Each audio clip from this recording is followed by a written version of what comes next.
bonjour. Bonjour Françoise. Vous allez bien? Oui, très bien. Merci beaucoup pour l'invitation.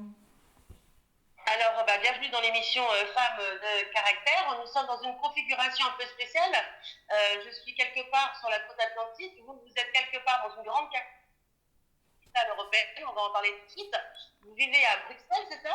Oui, c'est exact. J'habite Bruxelles. Mais vous n'êtes pas de Bruxelles. Non, je viens de Rome, je suis italienne. Et cela fait 8 ans que j'habite ici. Alors, dites-nous pourquoi j'ai eu envie de vous inviter dans Femmes de caractère. Quel est votre lien à l'écriture? Moi j'écris depuis que je suis petite, depuis enfant, depuis toujours, j'oserais dire. Et il y a eu un moment où j'ai plus cru au fait que je pouvais écrire effectivement. Et Stop, puis, stop, stop. Non, non, non, j'ai eu un souci. Alors, reprends pourquoi je t'ai invité à prendre des caractères. Le lien avec l'écriture. Attends Françoise, j'entends un mot sur deux. Pardon. Allô? Oui, j'entends un mot sur deux en fait. Ah, je disais, ouais, alors je disais, j'ai eu un souci. Pardon, quel est le lien avec l'écriture, s'il te Non, plaît? attends, j'arrive pas. Faudrait que je fasse un truc parce que là, Quel est ton lien avec l'écriture?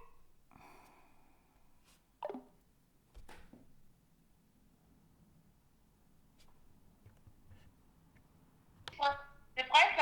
Oui, T'es prête? oui, oui.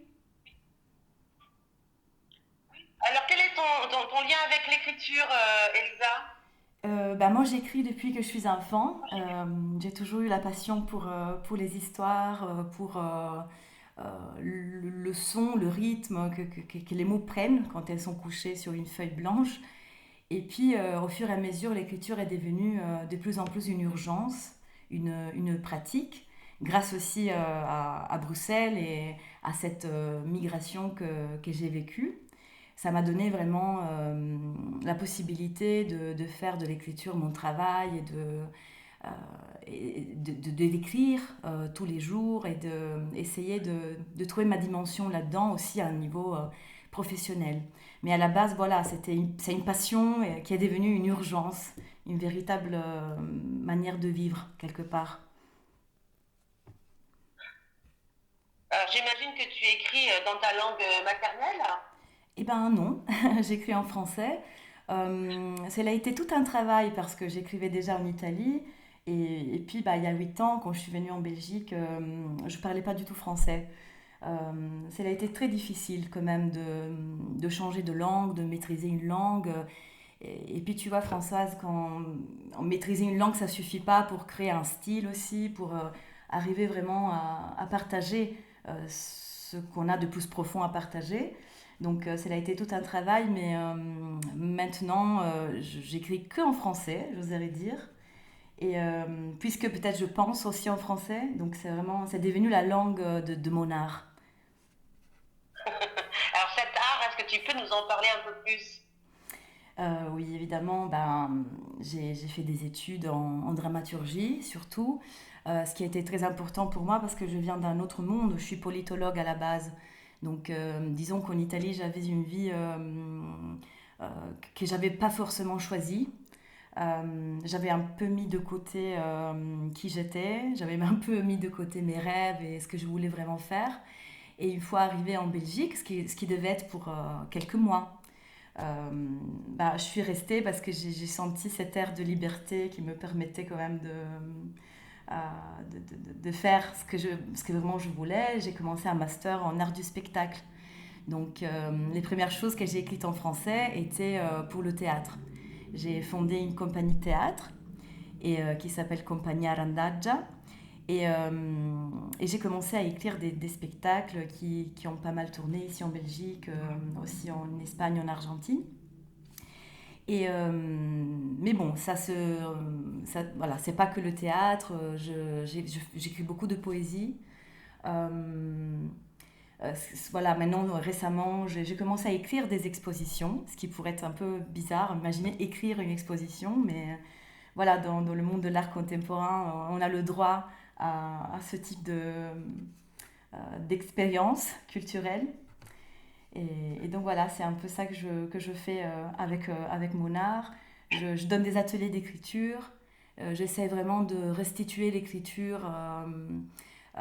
Surtout, ce qui m'intéresse beaucoup, c'est de manipuler, de véhiculer le message que l'écriture, ce n'est pas que des mots, ce n'est pas que l'orthographe, ce n'est pas que la grammaire. C'est quelque chose de bien plus profond. Et j'ai eu la chance de donner des ateliers à des personnes qui ne sont pas francophones, qui écrivaient parfois en phonétique, par exemple, ou euh, et vraiment explorer cet univers de l'écriture autre, qui n'est pas que le bien dire, que le bien écrire, mais vraiment arriver tout d'abord à sentir les choses. Tu vois ce que je veux dire?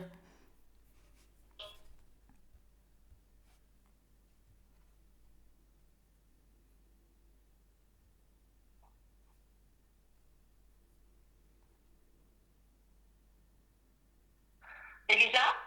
Oui, Elisa? Françoise? Et- Elisa, ça coupe. Oui, J'arrive à entendre, mais j'espère que ça va être bon de mon côté. Moi, j'ai entendu. Et voilà, c'est est-ce là je t'entends plus. justement ce choix de petit à petit, de choix d'écrire une langue qui n'était pas facile, une Là, façon j'arrive pas à de se t'entendre, Françoise. réinventer.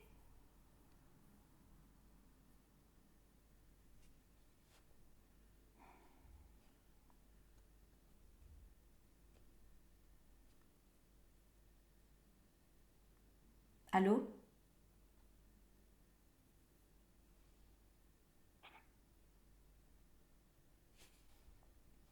Allô?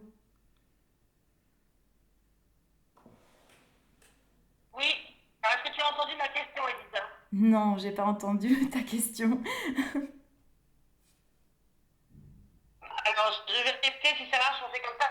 On fera autrement quand je vais Mais, par WhatsApp, tu répondras toi. Mais bon, on va essayer. mais genre, Ma question, Elisa, est-ce que justement le fait de quitter son pays et d'autres langues, c'est la façon de faire fait depuis mais aussi non, français. Françoise, c'est impossible de comprendre parce que j'entends mi-mot sur trois. D'accord, je vais t'envoyer la question. D'accord. Attends, attends.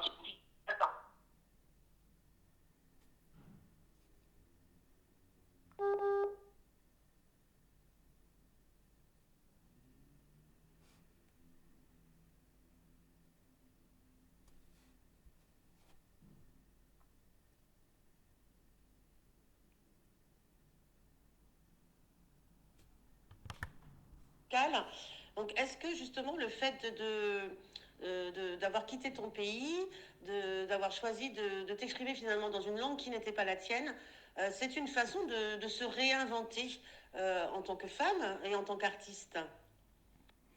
Oui, absolument, Françoise. C'était vraiment l'occasion de choisir un autre chemin pour moi et de me réinventer. Effectivement, c'est bien comme tu le dis.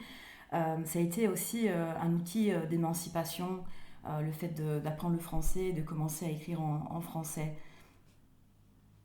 Allez, c'est parti. Alors, quel est ton lien avec l'écriture? Non, ça c'est pas ça. Alors, attends. Voilà. Hop. Elisa, petit problème technique, c'est pas grave. Du coup, je suis encore mieux installée. Voilà, sur le balcon, on va entendre le bruit des vagues. Donc, amis auditeurs, auditrices de Radio Progenette, voilà, imaginez-vous au soleil, 35 degrés. Et nous sommes à Bruxelles. Oui, la mer est arrivée à Bruxelles grâce à Elisa et Angélique. Oui, alors Elisa, changer de pays, tu peux nous raconter un petit peu, alors sinon les raisons, mais au moins tes premières impressions en arrivant à Bruxelles en tant que romaine? J'étais très dépaysée. En fait, les conditions aussi dans lesquelles je suis partie étaient pas des meilleures. Économiquement, c'était très très très dur. Et j'ai fait un peu un saut dans le vide quelque part. Euh, C'était pas, il y avait personne qui m'attendait. Je connaissais pas du tout le pays ni la ville. Je connaissais personne. et je suis partie un peu sans argent, quoi. Donc je suis partie vraiment à la recherche d'une liberté et je me suis retrouvée face à beaucoup de difficultés, mais c'est clair que c'était quand même l'année la plus belle de ma vie, malgré tout. Est-ce que c'est ce qui te rend sensible aujourd'hui à d'autres destins, notamment, je pense, aux migrants, puisque tu nous parleras d'une exposition tout à l'heure à laquelle tu participes, mais voilà, est-ce que de vivre soi-même une expérience à la fois dramatique et puis libératrice, ça aide à être à l'écoute d'autres histoires? Oui, absolument. Je crois vraiment que c'est ça. Je crois qu'on se rend compte aussi de cette nécessité, non, qui nous pousse à trouver des outils chez nous. Enfin, pour moi, ça a été le cas. Et effectivement, je me suis beaucoup intéressée à la migration, à toutes ces histoires de vie, des changements de pays, de changements de perspective. Et je crois que ma vie privée a aussi glissé un peu dans le professionnel. Et c'est pour cela que je me suis toujours intéressée à ce type de thématique. Est-ce que tu sais aujourd'hui, en tant que femme adulte, qu'est-ce qui dans l'enfance a pu te mettre un petit peu sur les voies que tu suis aujourd'hui, sur la force que tu cultives aujourd'hui? Oui, bah, niveau de l'écriture, c'est sûrement ce plaisir profond et intime de cultiver une certaine poésie, une certaine magie. Enfin, voir un petit peu les symboles que la vie me plaçait devant. Et j'étais très très heureuse, très jeune, de découvrir ce moyen de pouvoir les exploiter, enfin l'écriture.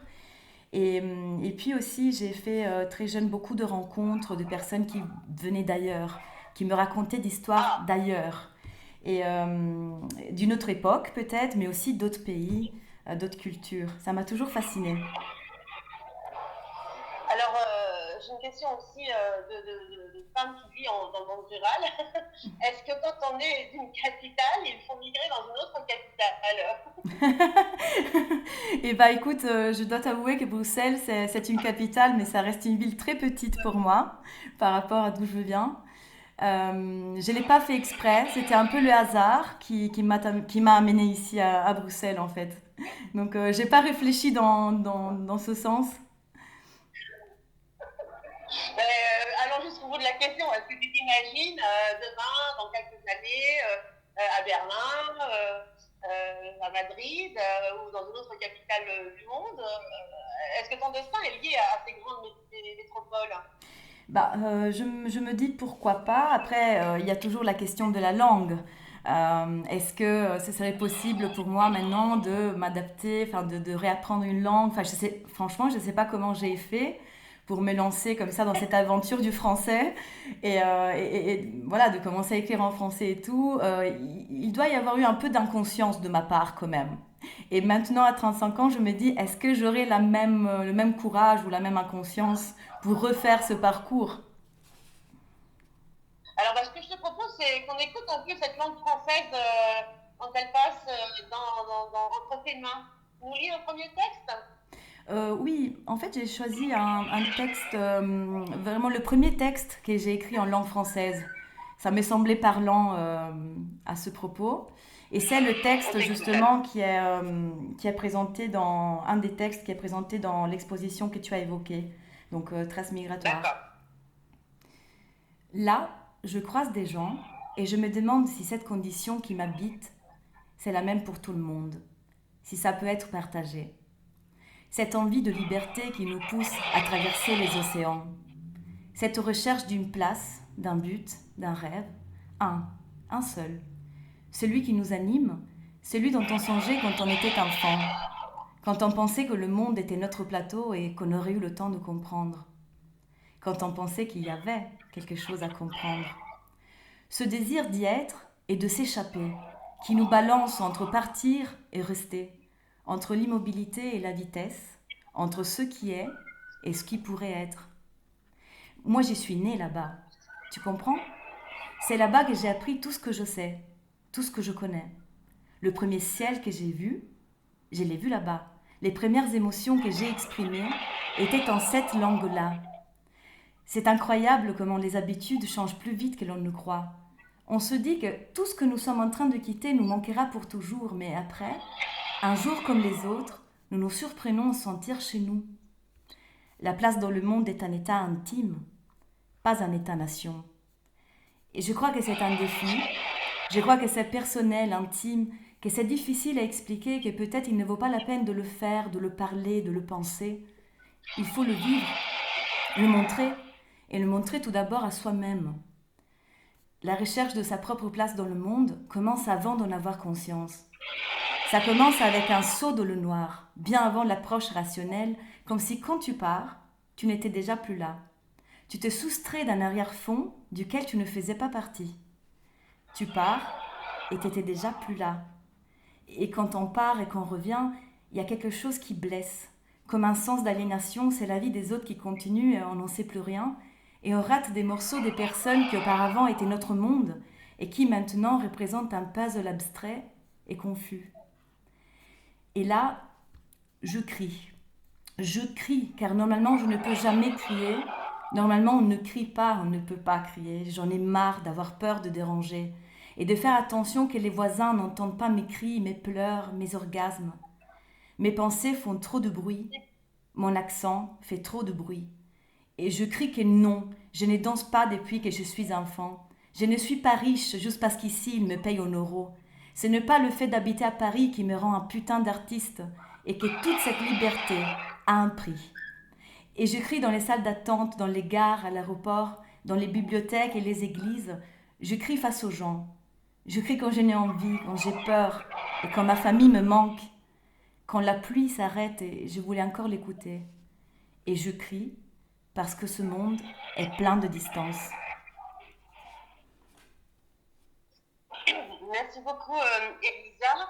Ben, je te propose d'introduire, pour prolonger un petit peu cette musique de la séparation, tu as dit, voilà, c'est plonger dans le vide et laisser venir tout ce qui peut venir et tout ce qui peut venir de nous pour se reconnecter à nous-mêmes.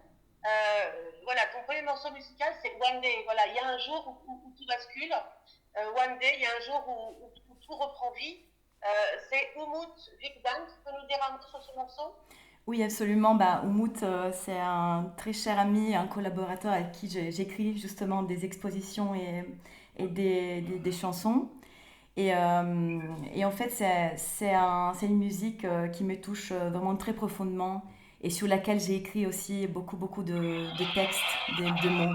Donc voilà, je suis très ravie de le présenter ici. Alors, musique. Donc, je vais couper mon enregistrement, sinon ça fait des fichiers trop lourds. Deuxième partie, puisque de parler directement de traces migratoires ou de ce travail d'écriture d'exposition, ou est-ce que tu veux qu'on continue? Et peut-être on peut. Allez, c'est parti. Alors, Elisa, le voyage et l'écriture semblent liés soit dans ta propre histoire, soit dans les récits qui t'inspirent finalement pour soit faire des pièces de théâtre, soit pour écrire des expositions comme tu l'as évoqué tout à l'heure. C'est quoi ce lien pour toi entre écriture et voyage? Bah, pour moi, l'écriture est un voyage en fait. Et ça, quand on commence à écrire, on part toujours d'un point A, on arrive toujours ailleurs. Et c'est un voyage où on calcule pas trop. Enfin, moi personnellement, je calcule pas trop. Je sais pas où ça m'amènera à chaque fois.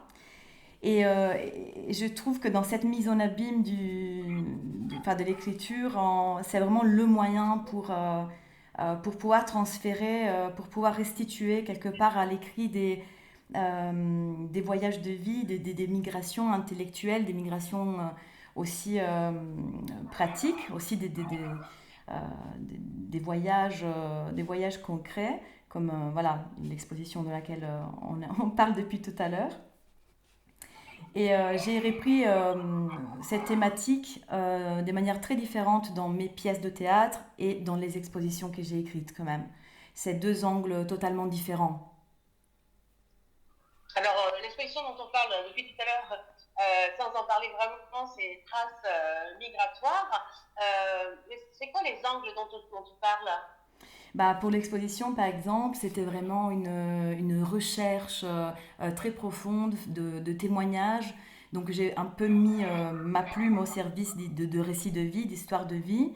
Et grâce à tous ces témoignages, j'ai eu la chance de pouvoir raconter différentes approches de la migration. Donc c'était comme un prisme qui s'est créé autour des questions migratoires, de la question migratoire. Et en ce qui concerne mes pièces de théâtre, et ben, c'était des migrations plus poétiques peut-être. On parle souvent de liberté, par exemple. Liberté qui est un concept très important dans la migration en général, parce que on migre à la recherche de quelque chose pour trouver une place qui, qui nous accueille plus, qui nous respecte plus. Et avoir la liberté de trouver cette place est quand même très important pour moi. Et voilà, dans mes pièces de théâtre, je me suis concentrée plutôt sur la question de la liberté, la question aussi de la mémoire.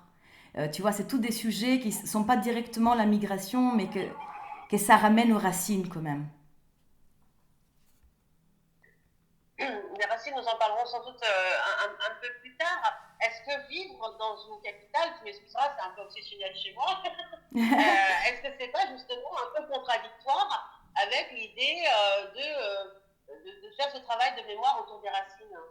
Mais moi, je trouve ça inspirant parce qu'elle emphatise justement le contraste entre le général et l'individuel. Enfin, je vis dans une ville où tout va très vite, dans une ville où on entend plein de langues. Il suffit de prendre un bus pour... déjà, les choses soient dites en français et en flamand. Et puis, il y a plein de discours qui se développent en plein de langues différentes. Il y a plein d'esthétiques différentes. Et moi, je trouve que ça emphatise, du moins chez moi, cette envie de voir d'où chacun vient. En fait, il y a vraiment ce décalage entre la masse et l'individu. Et pour moi, Mhm. personnellement, vivre dans une capitale, c'est inspirant pour cette raison aussi. Parce que, Il y a l'idée du flux aussi, c'est-à-dire, on dit migrer, c'est bouger, mais il y a aussi l'idée que ce voyage-là, il s'incruste ou il s'incarne aussi dans un flux un peu mondial. Et toi, tu as besoin de cette excitation-là, je dirais, en tant qu'auteur, sentir la vie vibrer autour de toi, c'est ça? oui, absolument, c'est absolument ça. Dans toutes ses dimensions? C'est mondial, comme tu l'as dit, et pour cela, c'est général. En fait, c'est un flux dans lequel tout le monde est pris, mais chacun à sa manière finalement. Et à mes yeux, bah, c'est intéressant de voir c'est quoi la manière de chacun et c'est quoi le fil rouge qui finalement nous relie tous. Mhm. Et question, est-ce que grâce à tes écrits en français, tu as pu voyager? C'est-à-dire grâce à tes pièces de théâtre, est-ce que du coup ça t'a amené vers d'autres horizons? Oui, heureusement, j'ai eu cette chance. J'ai eu cette chance. Ça m'a mené quand même un petit peu en Europe. Et surtout, il y a un souvenir que je chéris dans mon cœur très très fort et c'est à Buenos Aires, donc en Argentine. Et c'était un des moments les plus beaux de ma vie professionnelle où, en fait, en tant que... Là, j'étais vraiment reconnue comme un auteur français, enfin francophone en fait. Alors que je Mhm. suis italienne, alors que c'était très récent quand même d'écrire dans une autre langue. Et clairement, mon texte a été traduit, mais donc a été traduit du français. Et Ouais. oui, pour moi, c'était quand même très important. Et tu sais, Françoise, moi, je viens d'un milieu qui est très très loin de la culture. Je viens d'une famille qui m'a appris vraiment à chercher mon chemin, à respecter ma liberté, mais je crois que, enfin, ils n'ont jamais vu une pièce de théâtre, par exemple. Je viens vraiment Mhm. d'une famille très simple et complexe à la fois. Et le fait de me retrouver dans un autre continent, avec quelque chose que j'avais écrit moi-même, dans une langue qui n'était pas la mienne, mais qui finalement était la mienne, effectivement, c'était une chance incroyable. C'est comme si tu avais créé ton propre chemin justement au-delà des océans, euh, mais sans renier justement ce dont tu parles, c'est-à-dire d'où tu viens, c'est ça? C'est ça, je suis prise par ces deux mouvements. L'un qui m'amène au loin. Est-ce qu'écrire en italien, ce serait plus douloureux justement parce que quelque part, il y aurait comme une nécessité ou comme un sentiment de trahison, alors que le fait de le faire dans une langue étrangère, c'est comme si c'était cette autre Elisa qui a déployé ses ailes. Je te remercie pour cette question. J'avais jamais réfléchi, mais effectivement, peut-être que ça me donne plus de liberté d'écrire en français. C'est comme si je m'octroyais le droit de dire vraiment ce que je ressens, alors que dans ma langue maternelle, peut-être je suis un peu plus prudente. Alors, on écoute un deuxième texte, tu veux bien? D'accord. C'est un texte tiré d'une pièce enfin de la pièce de Buenos Aires justement, qu'on a joué là-bas. Accroche-toi, ça va commencer. Soulève ta tête. Ce n'est rien, ne t'inquiète pas, c'est juste la lumière. Tiens-toi, respire. Ouvre grand les yeux et essaie de voir comme tu voudrais le voir. Ouvre grand les yeux et choisis un regard, une perspective, une couleur, des odeurs, et n'arrête pas de composer ton histoire. Je regarde au loin et je vois un homme libre. Malgré l'incertitude de tes gestes, ton air perdu et les habits qui semblent appartenir à un autre, je regarde les mètres qui nous séparent, de moins en moins, et je pense à tout le chemin qu'il a fallu pour qu'on soit, en ce moment, là. En un instant qui semble suspendu, figé, entre l'image de toi qui avance et de moi qui recule, très peu, un peu, imperceptiblement, tellement peu que peut-être il n'y a que moi qui le vois, qui le sent, qui le subit. En un instant, celui-ci précisément, j'ai l'impression de regarder tout ça de l'extérieur, comme un spectateur d'une scène à laquelle il aurait préféré ne pas assister.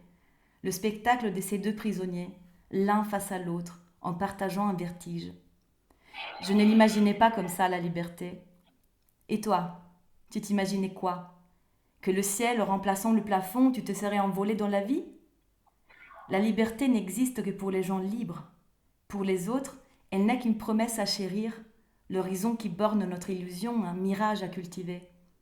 Accroche-toi, ce n'est que le début. Soulève ta tête et choisis tes repères. Avoue à toi-même ce qui t'anime.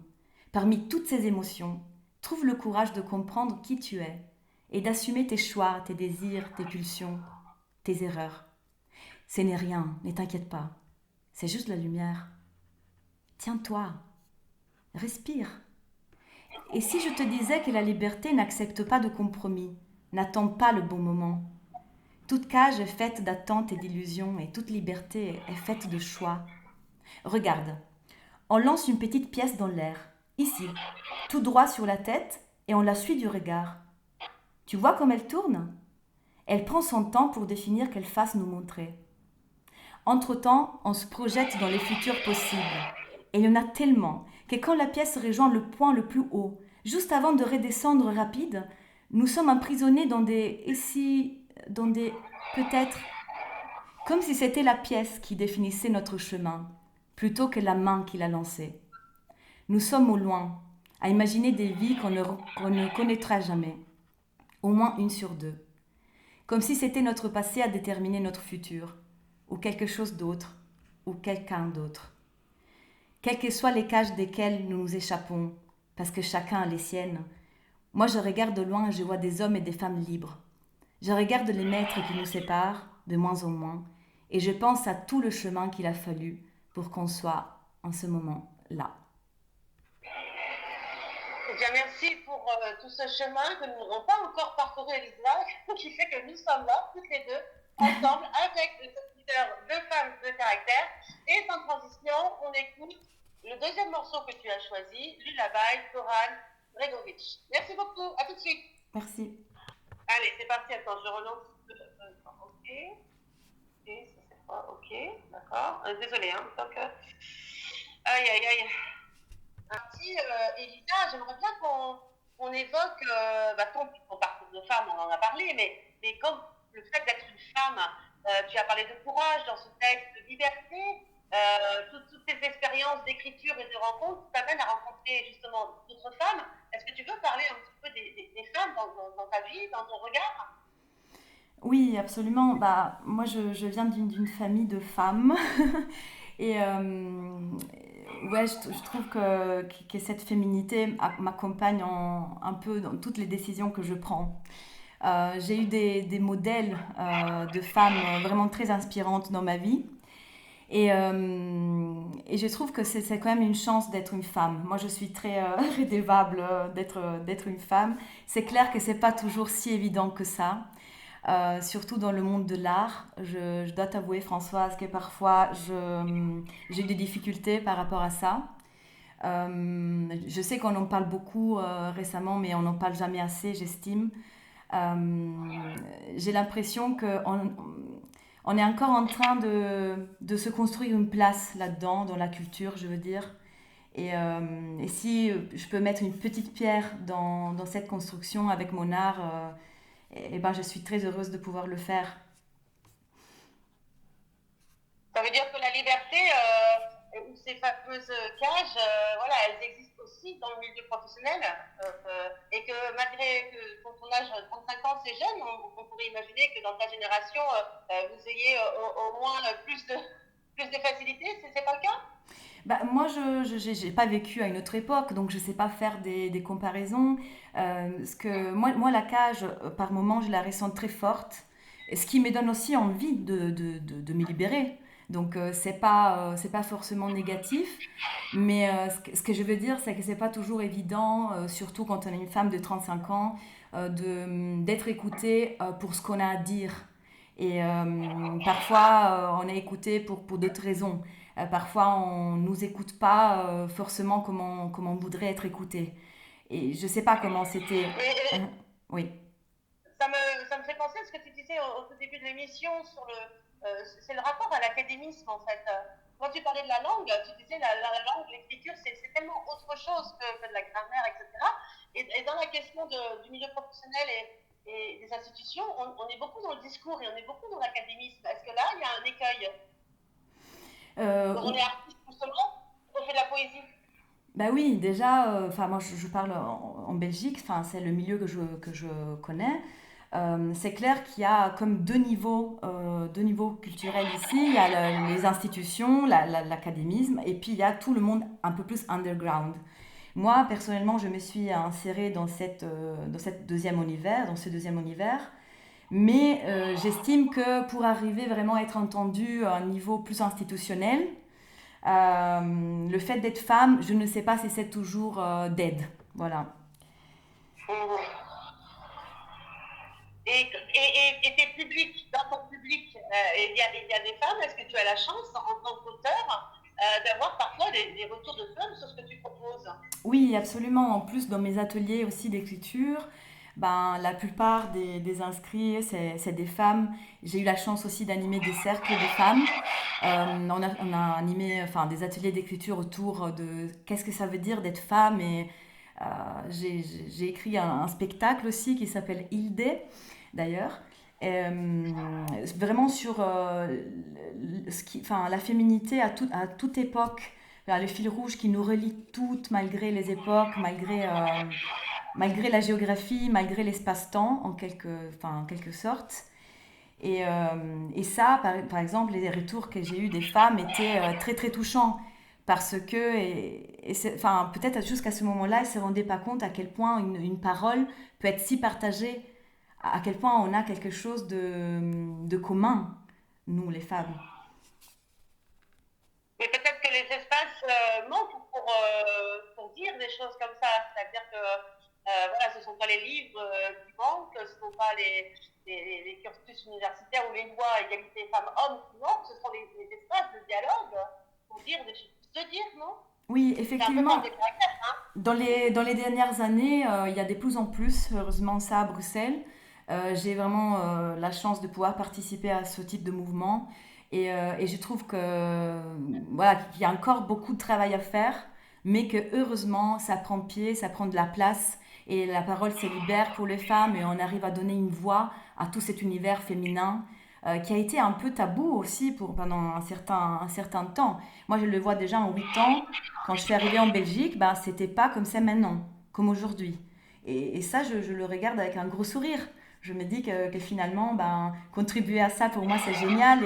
Et le voir se développer, c'est une promesse pour un avenir peut-être plus égalitaire. Alors, il y a aussi l'italienne qui parle, là. Moi, c'est l'italienne, excuse-moi, mais voilà. Je les Français, ils sont connus pour donner des leçons, hein, donc c'est comme ça. Mais l'image qu'on peut avoir de la maman, voilà, c'est aussi ce côté très traditionnel, alors qu'il n'est sûrement pas la réalité des femmes romaines, hein, je m'en excuse. Mais voilà, la question, c'est celle de l'interculturel, c'est-à-dire que tu t'amuses aussi de tous ces préjugés et tu détournes un peu l'attention pour capter l'attention autour de c'est quoi être femme, au-delà de tous ces préjugés. Absolument, absolument. C'est vraiment une question de préjugés. Tu as vraiment raison. Et justement, cette femme italienne, qu'est-ce que tu as gardé de la femme italienne? Juste pour voir. Bah tout. Je peux pas m'en détacher. Je peux pas m'en détacher. C'est clair qu'à un moment donné, je me suis un peu disputée avec ma nationalité. Hein. C'était pas toujours facile.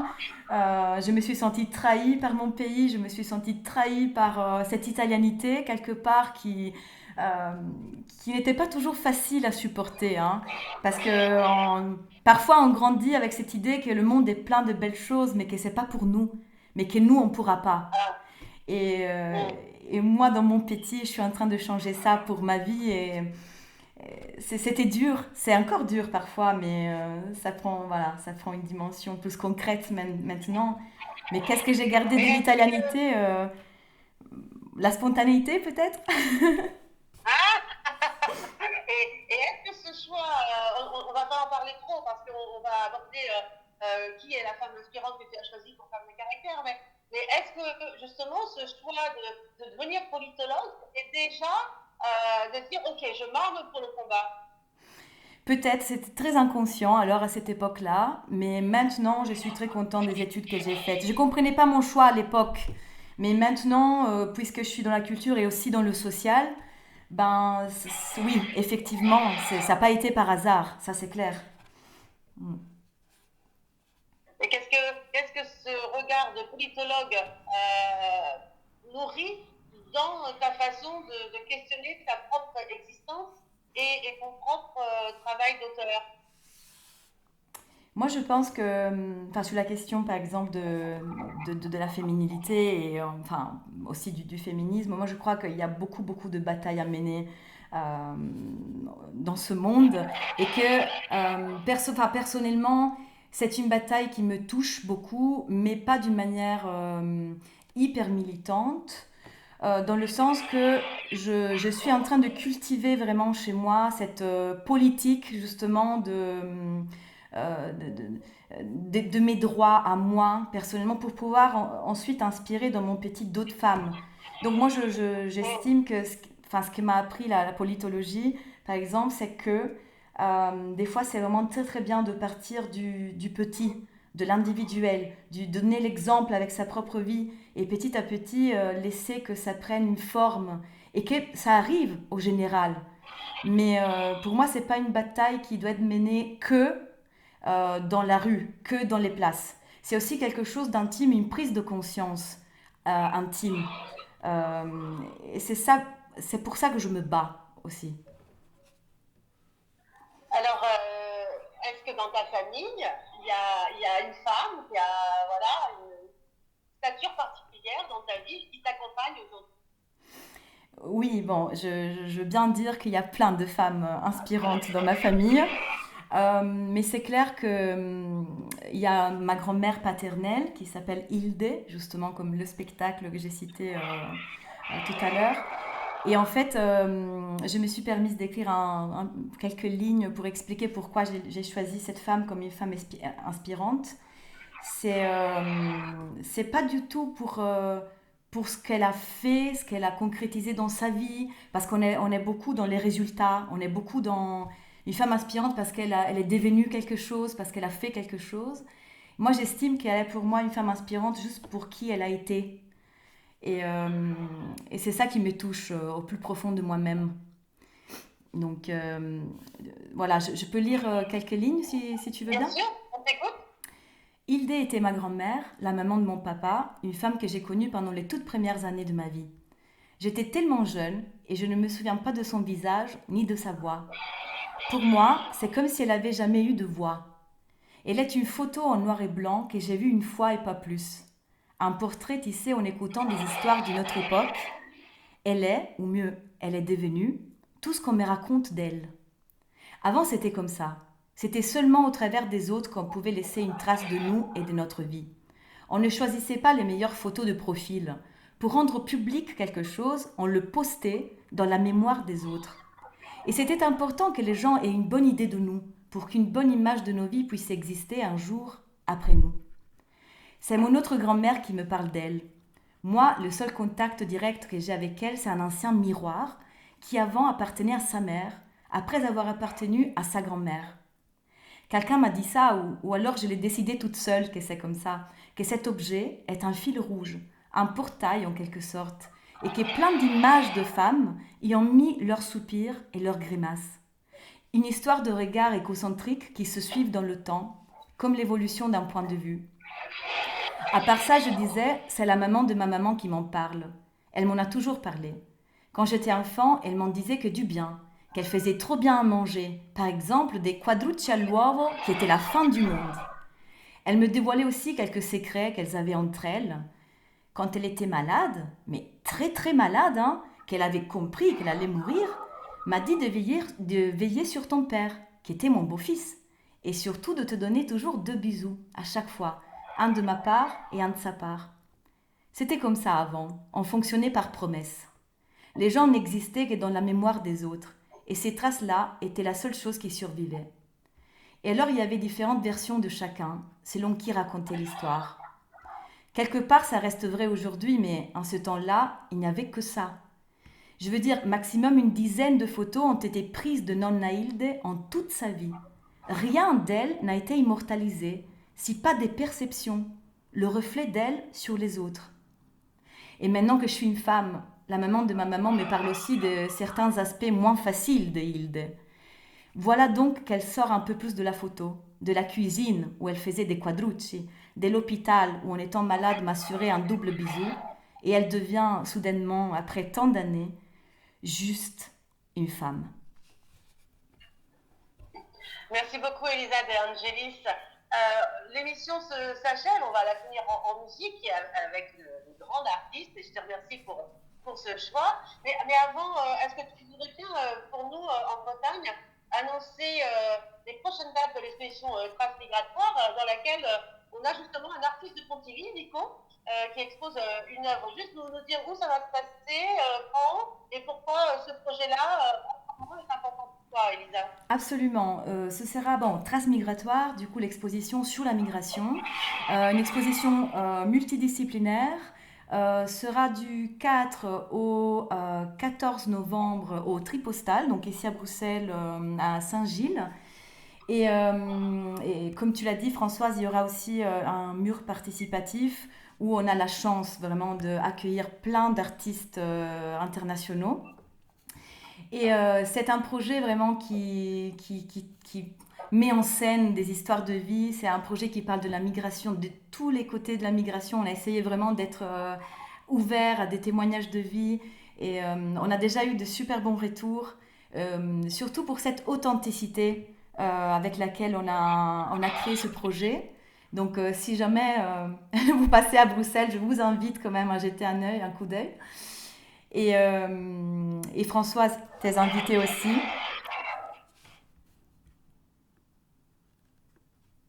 Je t'ai perdu. Ah mince, je disais, tu es bien sûr la bienvenue si tu veux passer. Parce que c'est Ah bah écoute, aussi c'est pas grâce à moi. toi, c'est grâce à toi qu'on a pu quand même alimenter notre mur participatif. Ah bah c'est gentil, voilà. En tout cas, un bonjour aux quatre Bretons qui se reconnaîtront et aussi à nos amis africains qui se reconnaîtront et qui sont dans l'exposition. Donc on finit en musique, je disais, avec une femme, et quelle femme, Absolument, quelle femme.